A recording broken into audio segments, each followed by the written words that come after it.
బులెటిన్లో బ్రేకింగ్స్ చూస్తున్నాం. ప్రధాని మోదీతో CM Revanth, deputy CM Bhatti భేటీ ముగిసింది. రాష్ట్రానికి రావాల్సిన నిధులు, కొత్త ప్రాజెక్టులపై చర్చించారు. అరగంట పాటు ఈ సమావేశం జరిగినట్లుగా తెలుస్తోంది. తెలంగాణ అభివృద్ధికి సహకరించాలని ప్రధానిని రేవంత్, భట్టి కోరారు.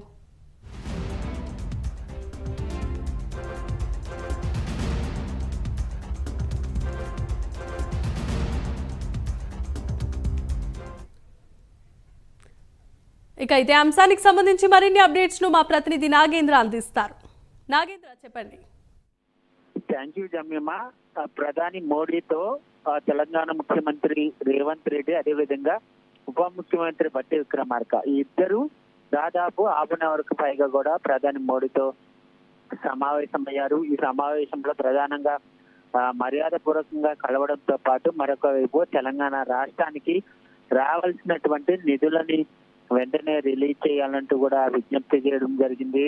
దాంతో పాటు మరొక వైపు తెలంగాణ అభివృద్ధికి కేంద్ర సహాయ సహకారాలు ఇవ్వాలంటూ కూడా ఈ సందర్భంగా ప్రధాని మోడీని కోరడం జరిగింది. ముఖ్యంగా తెలంగాణ రాష్ట్ర విభజన సమయంలో జరిగినటువంటి అంశాలను మోడీకి వివరించడంతో పాటు మరొక వైపు తెలంగాణ విభజన సందర్భంగా విభజన చట్టంలో ఉన్నటువంటి అంశాలన్నింటినీ కూడా కేంద్రం అమలు చేయాలనేటటువంటి విజ్ఞప్తిని కూడా మోడీకి రేవంత్ తో పాటు భట్టి విక్రమార్క విజ్ఞప్తి చేయడం జరిగింది. ముఖ్యంగా తెలంగాణ రాష్ట్రం ఏర్పడిన తర్వాత బీఆర్ఎస్ ప్రభుత్వం దాదాపు 5 లక్షలకు పైగా కూడా అప్పులు చేసినటువంటి అంశంతో పాటు మరొకవైపు అభివృద్ధిని గాలి కొదిలేసి అప్పులు పాలు చేసింది. అదేవిధంగా ప్రాజెక్టులకు సంబంధించినటువంటి అంశంలో కాళేశ్వరం ప్రాజెక్టు కానీ, అదేవిధంగా మేడిగడ్డ ప్రాజెక్టు కుంగిపోవడం లాంటి అంశాలన్నింటినీ కూడా ఈ సందర్భంగా రేవంత్ రెడ్డి, భట్టి విక్రమార్క మోడీకి వివరించడం జరిగింది. ముఖ్యంగా ఈ సందర్భంగా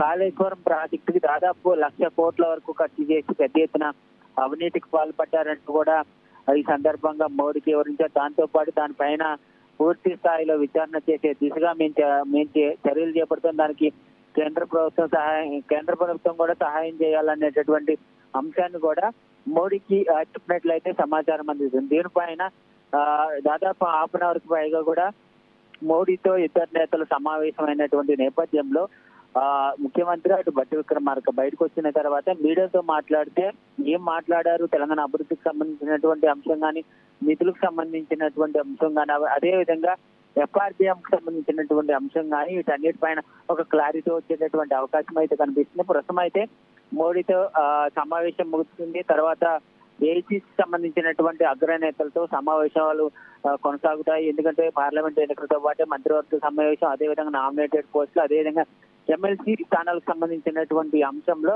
అగ్రనేతలతో ఇద్దరు నేతలు కూడా సమావేశం అవుతారని చెప్పాలి. Thanks for the updates Nagendra.